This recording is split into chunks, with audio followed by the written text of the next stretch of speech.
Hi అండి. నిన్న చంద్రబాబు నాయుడు గారైతే ప్రకాశం జిల్లాలో ఈ అన్నదాత సుఖీభవ అయితే రిలీజ్ చేశారండి. అమౌంట్లు రైతుల సమక్షంలో పొలాల మధ్య కూర్చొని మేమే రైతులకి ఎక్కువ గొప్ప చేస్తాం. రైతులకు అండగా ఉండేది తెలుగుదేశం పార్టీ అని అయితే లేకుంటే కూటమి అని అయితే చెప్పుకొచ్చారు.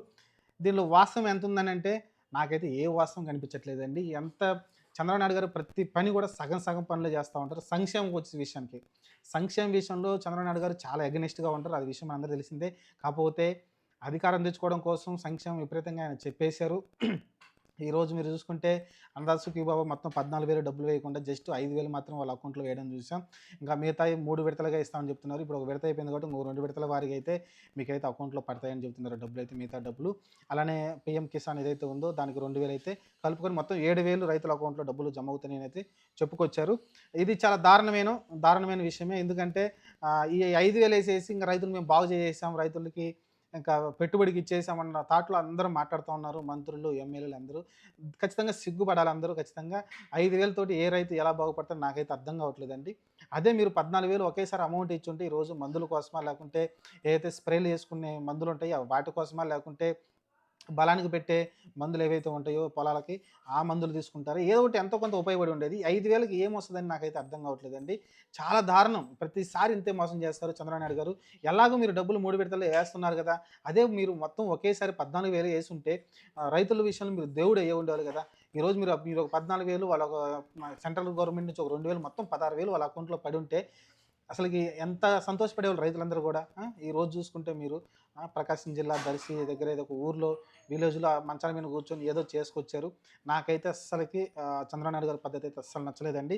చాలా దారుణం. రైతుల్ని నట్టేట ముంచారు. లేకుంటే ఉడ్డమోసం చేసి ముంచారనుకోవచ్చు ఒక రకంగా.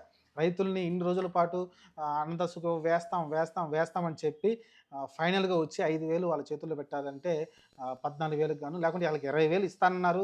సరే ఇంగా సెంట్రల్ గవర్నమెంట్‌తో లింక్ పెట్టారు కాబట్టి 6,000 సరే మిగతా 14,000 కూడా ఇవ్వకుండా ఇలా దారుణమైన మోసం చేస్తారనైతే నేనైతే ఊహించలేదండి. ప్రతిసారి ఇంతే. అంతకుముందు 2014 గెలిచినప్పుడు కూడా మీరు చూసుకుంటే రైతు రుణమాఫీ చేస్తా అని చెప్పారు. దాన్ని విడతల వారీగా చేస్తామని చెప్పారు. ఏదో బాండ్ కాగితాలు ఇచ్చారు. బ్యాంకుల్లో ఇవ్వమని చెప్పారు. చూసుకుంటే మీకు కనీసం అది ఫుల్‌ఫిల్ కూడా చేయలే. కనీసం 50,000, 60,000 అలా 70,000 ఇచ్చుకుంటా అరకొర పనులు చేశారు తప్ప ఎక్కడ కూడా సంక్షేమం పూర్తి చేయలేదు. ఈరోజు చూసుకుంటే అదే అన్నదాత సుఖీభవ కూడా సేమ్ అలానే చేసుకుంటూ వచ్చాడు.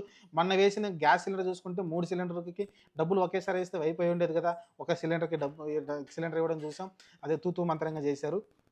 మళ్ళీ ఒక పథకం ఇంప్లిమెంట్ అయిపోయింది. అన్నదాత సుఖీభావ అయిపోయింది. ఇంకా ఆహ్, ఏదైతే ఇంకా తల్లికి వందనం కూడా అయిపోయిందని చెప్తున్నారు. తల్లికి వందనం కూడా చాలామంది అర్జీలు పెట్టుకుంటున్నారు సచివాలయంలో.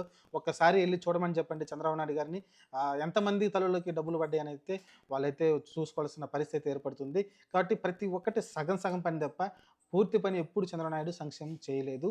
ఇది మళ్ళీ ఇంకోసారి నిరూపితమైంది. నాకు తెలిసి ఇంకా 2029లోనే తేల్చుకుంటారు ప్రజలు, రైతులు గూడా. మరి అప్పటిదాకా మనమైతే వెయిట్ చేయాల్సి ఉంటుంది. చూద్దాం మరి దీనిపైన ప్రజల నుంచి ఎలాంటి స్పందన వస్తుందో. ప్రస్తుతానికైతే దీనిపైన వైసీపీ తీవ్రంగా విమర్శలైతే గుప్పిస్తా ఉంది.